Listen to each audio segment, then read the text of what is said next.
Hi guys! For today's video, I will teach you how to hide your YouTube subscribers.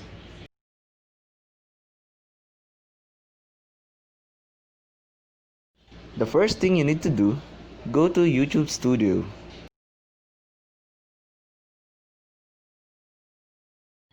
Then, tap Settings. Next, go to Channel. And then, click Advanced Settings.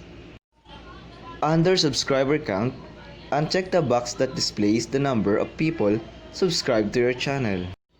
Now, let's tap your channel photo again.